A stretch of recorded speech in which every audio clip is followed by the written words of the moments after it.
नमस्कार, मैं हूं पूजा सिंह और आप देख रहे हैं आर्यन टीवी। चलिए रुक करते हैं आज की कुछ खास बड़ी खबरों का।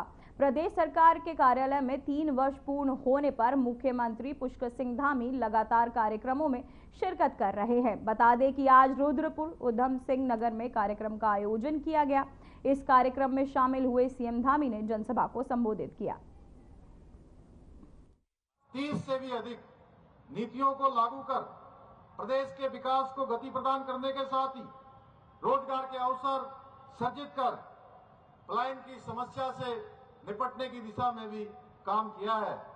इतना ही नहीं, हमारी सरकार के द्वारा होम स्टे योजना, लखपति दीदी योजना और सौर स्वरोजगार योजना के माध्यम से अनेक योजनाओं को लागू कर स्वरोजगार को बढ़ावा दिया जा रहा है।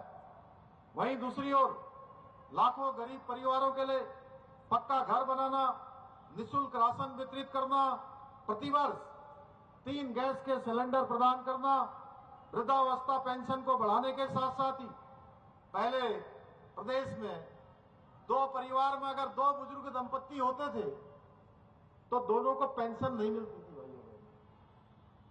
और बहुत बार घर में एक दंपत्ति को पेंशन मिलती थी, यानी कि 2 बुजुर्गों में से, पति पत्नी में से एक को नहीं मिलती थी, एक को मिलती थी। जब पेंशन लेकर वो घर आते थे तो आपस में उनका झगड़ा भी हो जाता था कि पेंशन कौन लेगा। भाइयों बहनों, हमने बुजुर्ग दंपत्तियों के बीच में होने वाले झगड़े को भी समाप्त किया और दोनों बुजुर्ग दंपत्तियों को पेंशन देने की योजना का प्रावधान किया है। इसके साथ साथ हमने अनेक ऐसे निर्णय एवं योजनाओं के माध्यम से प्रदेश के अंतिम छोर पर रहने वाले व्यक्ति का जीवन बेहतर बनाने की दिशा में प्रयास किया है। इसके साथ ही हमारी सरकार प्रदेश के किसानों के उत्थान एवं समृद्धि के लिए भी संकल्पित होकर निरंतर कार्य कर रही है।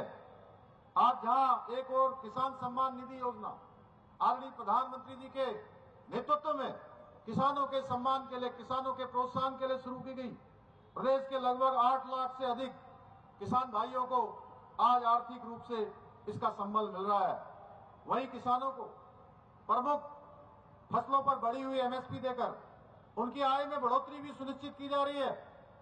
इसके साथ ही राज्य में जिसके हमारे यहाँ अपार संभावनाएं हैं, बहुत सारा पोटेंशियल हमारे यहाँ पर है, मधु उत्पादन हो, दुग्ध उत्पादन हो, कृषि, बागवानी, सुगंधित पौधों एवं फूलों की खेती के साथ साथ मोटे अनाज जो परंपरागत रूप से हमारे परंपरागत अनाज हुआ करते थे, उनको बढ़ावा देने का काम भी किया जा रहा है।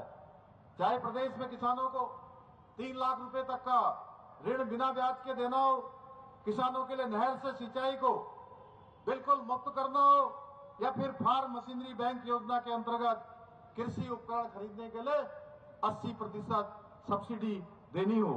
हम प्रदेश के किसानों को उन्नत एवं समृद्ध बनाने के लिए निरंतर प्रयासरत हैं।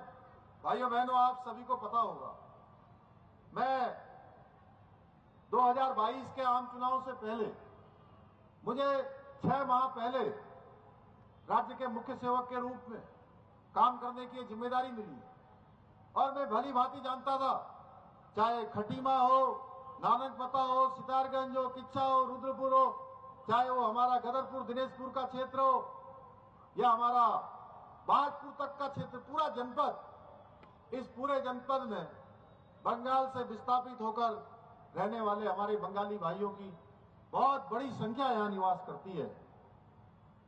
भाइयों बहनों, लेकिन दुर्भाग्य की बात थी कि इस समाज के लोगों के जाति प्रमाण पत्र पर पूर्वी पाकिस्तान से विस्थापित लिखा जाता था। हमारे मंच पर बैठे हैं शिव अरोड़ा जी, हमारे पूर्व विधायक शुक्ला जी यहाँ बैठे हैं, विकास शर्मा जी हैं, प्रेम सिंह राणा जी हैं, ऐसे कमल जिंदल जी समेत हमारे सभी नेतागण ये मुझसे मिलने के लिए आए। तो वहीं दुनिया भर में हर साल 24 मार्च को वर्ल्ड ट्यूबरक्लोसिस डे मनाया जाता है, जिसके पीछे का मुख्य उद्देश्य टीबी रोग के प्रति लोगों को जागरूक करना है। आपको बताते चले नियंत्रण की दिशा में कई उपलब्धियों को याद दिलाना। इस मौके पर देहरादून के ITR टीबी सभागार में कार्यक्रम का आयोजन किया गया, जिसमें स्वास्थ्य मंत्री धन सिंह रावत ने बतौर मुख्य अतिथि शिरकत की। तो वहीं इस दौरान प्रदेश को टीबी मुक्त बनाने में योगदान दे रहे लोगों को सम्मानित भी किया गया। वहीं टीबी दिवस मौके पर मंत्री धन सिंह रावत ने कहा कि 2025 तक पूरे देश को टीबी मुक्त बनाने का लक्ष्य रखा गया है, जिसको देखते हुए उत्तराखंड के राज्यपाल, मुख्यमंत्री और जितने भी प्रतिनिधि सामाजिक संगठन हैं,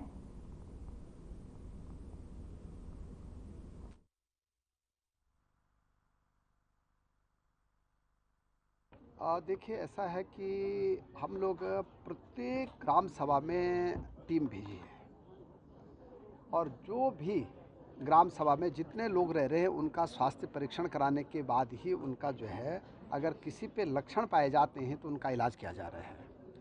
शहरों में भी हम हर वार्ड में अब एक स्वास्थ्य शिविर लगाने जा रहे हैं और जो संबंधित लोग हैं, अगर किसी पे भी लक्षण होते हैं तो उस शिविर में आएगा और फिर उसको ट्रैक करके जो है दवाइयाँ दी जाएंगी। तो इस अभियान में अगर आपको भी कहीं लगता है कि कोई मरीज अगर ट्रैकिंग से छूट गया है तो आप भी बता सकते हैं और हम वहाँ क्योंकि हमारी टीबी एक संक्रामक बीमारी है, इसलिए सबसे पहला स्टेप है टीबी को पूरी तरह से जड़ से समाप्त करने का, कि हम उसके जो टीबी पेशेंट्स हैं उनको आइडेंटिफाई कर पाएँ और उनका सफलतापूर्वक उपचार कर पाएँ। तो इसी क्रम में वर्तमान में पूरे प्रदेश भर में 95 टीबी यूनिट्स कार्यरत हैं, 157 जाँच केंद्र कार्यरत हैं, जहाँ पे ट्रूनेट, CB नेट टाइप के जो अनेक माध्यम हैं उनकी आधुनिक तकनीकों के माध्यम से जाँच की जा रही है। और साथ में हमारे 8 मोबाइल वैन्स भी दूर दराज के क्षेत्रों में चल रहे हैं और ultra portable handheld x-ray machine भी 30 हमारे पास उपलब्ध हैं, जिनके माध्यम से ये जांचें की जा रही हैं। और इस वर्ष 29,300 टीबी पेशेंट्स को आइडेंटिफाई किया गया है और उनका उपचार किया गया है। इनमें से 90% टीबी पेशेंट्स का सफलतापूर्वक उपचार किया भी जा चुका है और लगातार हम लोग इस दिशा में। तो वहीं मसूरी में पालिका अध्यक्ष मीरा सकलानी के तहत मसूरी के आपको बताते चले झकला घर का निरीक्षण किया गया। वहीं झूला घर में निर्माण को लेकर पूर्व की बोर्ड के तहत किए गए अनियमितता और भ्रष्टाचार को लेकर नाराजगी जताई गई। इस मौके पर उन्होंने झूला घर में व्यवसाय करने वाले लोगों से वार्ता की और उनकी परेशानियों को भी जाना। साथ ही मीरा सकलानी ने कहा कि पूर्व की बोर्ड के तहत झूला घर में स्वरूप को ही बदल कर रख दिया है। उन्होंने कहा कि झूला घर में बनाई गई दुकानें खुलने योग्य नहीं है और ना ही वहां किसी प्रकार का मूलभूत सुविधाएं उपलब्ध कराई गई है। साथ ही यहां तक कि पानी की निकासी को लेकर भी कोई काम नहीं किया गया है।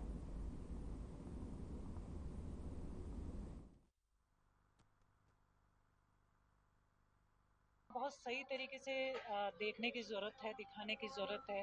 कहीं निकासी नहीं है पानी की, कहीं पे भी कोई निकासी नहीं है। दुकानें हमने आवंटित की है पूर्व के बोर्ड ने, लेकिन ये नहीं देखा कि अगर वहाँ पे जो दुकानें चलेगी, चाय पानी की दुकानें जो चलेगी, उनका निकासी का जो हाथ भी धुलेगा आदमी तो वो पानी कहीं तो जाएगा ना, लेकिन वहाँ पे कोई व्यवस्था नहीं है निकासी। तो इस तरीके से उन दुकानों को बनाने का कोई औचित्य मुझे नहीं दिखता है आज के टाइम पे, क्योंकि वो दुकानें वैसे ही जिनको भी आवंटित की गई है उन लोगों ने वहाँ पे दुकानें बंदी कर रखी है।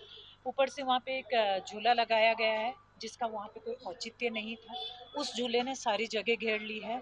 और जो एक वेंडर जोन का जो एक सपना था, एक सुंदर मार्केट का जो सपना था, वो सपना अभी मुझे कहीं दूर दूर तक झूला घर में तो नहीं दिख रहा है। मैं कोशिश करती हूँ, देखती हूँ जितने भी जो भी टेक्नीशियन हैं उनको एक बार बुला करके एक बार दिखाती हूँ कि यहाँ पे हम क्या कर सकते हैं, कैसे कर सकते हैं। पिछली बोर्ड द्वारा क्या षड्यंत्र रचा गया क्या नहीं ये तो वो जाने, लेकिन जो चीज़ें दिख रही है वर्तमान में वहाँ पे जो मैंने आज देखा है झूलाघर में अंदर जा कर के जो मैंने देखा है, जो वहाँ पे चीज़ें दिख रही है वो झूलाघर के स्वरूप को तो नहीं दर्शाती। दून व्यू कहाँ से वहाँ पे हम लोग देख पाएंगे, पीछे से होटल बन रहा है, तो अगर वो होटल जिस दिन भी कंप्लीट होता है उस दिन दून व्यू अपने आप से खत्म हो जाएगा। तो इन सारी चीज़ों पे विचार करने की ज़रूरत है और मैं देखूंगी कि इर्द गिर्द जितने भी नगर पालिका की। तो वहीं प्रदेश सरकार ने सेवा, सुशासन और विकास के 3 साल के सफल कार्यकाल के उपलक्ष्य में रुद्रप्रयाग के गुलाब राय मैदान में एक शानदार कार्यक्रम का आयोजित किया। कार्यक्रम का संचालन जिला अधिकारी सौरभ गहरवा और निर्देशन में हुआ। इस अवसर पर जनपद के प्रभारी मंत्री और पशुपालन मंत्री सौरभ बहुगुणा ने प्रदेश सरकार की उपलब्धियों का बखान किया और प्रदेश के विकास में सरकार के योगदान पर भी प्रकाश डाला।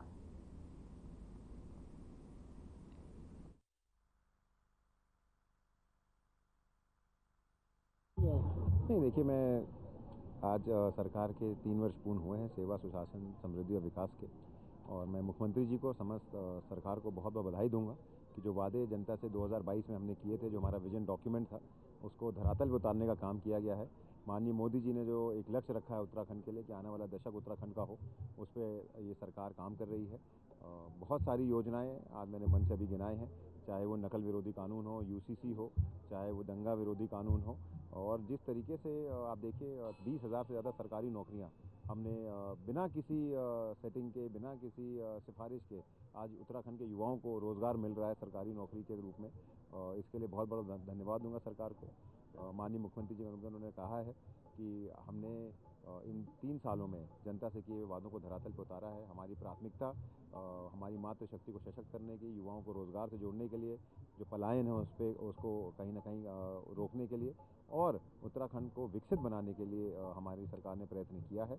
मैं प्रधानमंत्री नरेंद्र मोदी जी का इस मंच से बहुत बहुत धन्यवाद करूंगा कि उन्होंने हमेशा इस छोटी सी हिमालयन स्टेट को जिस तरीके से अपना आशीर्वाद दिया है, जिस तरीके से अपना सहयोग दिया है, अपना समर्थन दिया है, वो काबिल तारीफ है। कोई भी देश का प्रधानमंत्री ऐसा ऐतिहासिक फैसला हुए हैं जिसमें मैं समझता हूँ कि नकल विरोधी कानून है, यहाँ यूसीसी है, मातृशक्ति के लिए 30% क्षैतिज आरक्षण है। तो ऐसे महत्वपूर्ण फैसले उत्तराखंड के हित में लिए गए हैं जिसका लाभ की जनता, मातृशक्ति, युवा ले रहे हैं। और आप लोग देखते होंगे हर महीने कुछ न कुछ नियुक्ति पत्र बांटने का कार्यक्रम माननीय मुख्यमंत्री जी का रहता है, जिससे कि ये प्रतीत होता है कि निश्चित तौर पर यहाँ के युवाओं को रोजगार की दृष्टि से सरकार बहुत ऐतिहासिक कदम उठा रही है। आज साल का 3 साल बेमिसाल और सुशासन एवं सम्मानित एवं सांस्कृतिक महोत्सव मनाना चाहूँ रुपया में, और आज मतलब बहुत अच्छा लगूँ इसके लिए कि अपने जनपद में, अपने गृह क्षेत्र में जब हम जन्मिया, जब हमने पढ़ाई करी, जब हम खेलिया बड़ा, वही मंच पर अपनी चाची बड़ी दड़ी, अपनी दीदी भूरी दड़ी, अपना दाना शाण दड़ी हम प्रस्तुति देना चाहता और भी। तो वहीं भारतीय मानक ब्यूरो ने मानक मंथन सत्र का आयोजन किया, जिसमें IAS 302 और विद्युत उपकरणों के लिए QCO पर चर्चा की गई। इस सत्र में उद्योग जगत के प्रतिनिधियों, विशेषज्ञों और गणमान्य व्यक्तियों ने भाग लिया। तो वहीं BIS देहरादून के निदेशक सौरभ तिवारी ने इस पहल को उपभोक्ता सुरक्षा, निर्यात वृद्धि, नकली उत्पादों पर रोक और औद्योगिक नवाचार को प्रोत्साहित करने की दिशा में महत्वपूर्ण बताया। उन्होंने उद्योग जगत में BIS मानकों को अपनाने का आह्वान किया और भारत को उच्च गुणवत्ता वाले सुरक्षित विद्युत उपकरणों का वैश्विक केंद्र बनाने की प्रतिबद्धता जताई।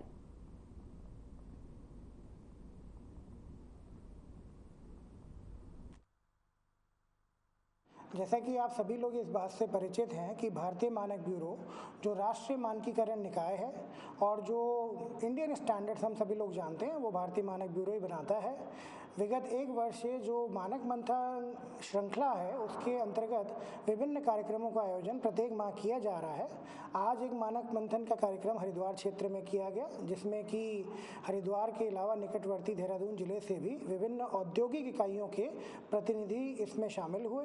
इसके साथ जो हमारे मुख्य हितधारक में एक और सेगमेंट आता है वो है हमारे कंज्यूमर्स, तो उनकी तरफ से जो रिप्रेजेंटेशन था कंज्यूमर ऑर्गेनाइजेशन का वो भी रहे। और एक इम्पॉर्टेंट बात हमारे को समझनी है कि कोई भी मानक के अनुरूप जब प्रोडक्ट को टेस्ट किया जाता है तभी उसको सत्यापित किया जा सकता है। तो हमारे साथ विभिन्न प्रकार की जो लेबोरेटरीज हैं, प्रयोगशालाएं हैं, उनके प्रतिनिधि भी वर्चुअल कॉन्फ्रेंस के थ्रू हमारे साथ जुड़े। जो विषय आज हमने चयनित किया वो था इलेक्ट्रिकल अप्लायंसेस की सेफ्टी का। आप जैसे जानते हैं कि जब उपभोक्ता बाजार में जाता है तो विभिन्न प्रकार के इलेक्ट्रिकल अप्लायंसेस खरीदता है, चाहे वो इलेक्ट्रिक आयरन हो, चाहे गीज़र हो, चाहे हमारा रेफ्रिजरेटर हो, वॉशिंग मशीन हो।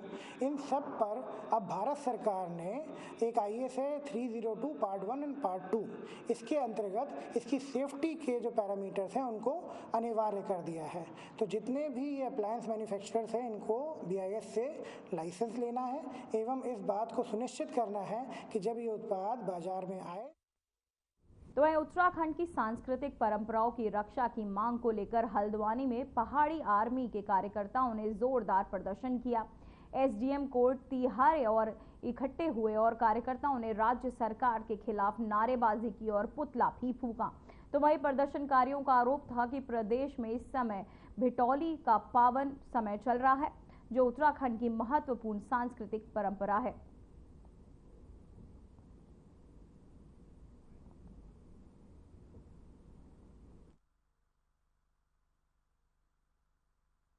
सरकार ने जो है ये उलूल जुलूल फैसले ले रही है और इससे ये जो बिहार दिवस है, बिहार दिवस का हमारे उत्तराखंड में कोई औचित्य नहीं है। भाई उनका अपनी संस्कृति है, उनकी अपनी रस्म रिवाज है, हमारे अपने रस्म रिवाज है, अपनी संस्कृतियाँ हैं। हम तो ये चैत के महीने में हम यहाँ प्रतिपदा जब होती है उस दिन फुलदेई मनाते हैं और उसके बाद जो है पूरा चैत के महीने में अपने बहनों को, अपनी बेटियों को भिटौली देते हैं। तो सरकार को चाहिए था कि उत्तराखंड सरकार को ये भिटौली सप्ताह का आयोजन करती, भिटौली सप्ताह मनाया जाता और हम मांग करते हैं सरकार से कि वो आप भिटौली सप्ताह मनाएं, न कि बिहार। मांग हमारी बहुत स्पष्ट है।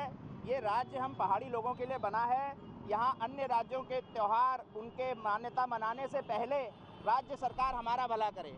हम पहाड़ी हिंदुओं के 30 त्योहारों को मान्यता दे, हमारी भाषा को मान्यता दे, उसके बाद अन्य लोगों का नंबर आएगा। तो हमारी यही मांग है, इसलिए आज हमने ये पुतला फूंका है। हमारा पूरा संगठन साथ है। हम कह रहे हैं यहाँ बिहार दिवस मनाने से पहले आप भिटौली दिवस मनाइए, भिटौली सप्ताह मनाइए। ये हमारी पहाड़ की संस्कृति है, इसको आप बढ़ावा दीजिए, न कि बाहर के राज्यों को बाद में बढ़ावा देना। मेरा नाम विनोद शाही है, मैं संयोजक हूँ पहाड़ी हिंदू सशक्तिकरण अभियान। उत्तराखंड गवर्नमेंट ने अपने वोट बैंक बनाने के लिए, वोट की राजनीति करने के लिए बिहार का जो 9 दिन का सप्ताह मनाया जा रहा है, हम पहाड़ी आर्मी इसका पुरजोर विरोध करते हैं, पुरजोर विरोध करते हैं। नाम बताइए। मैं राजेंद्र कांडपाल, पहाड़ी आर्मी जिला संगठन मंत्री।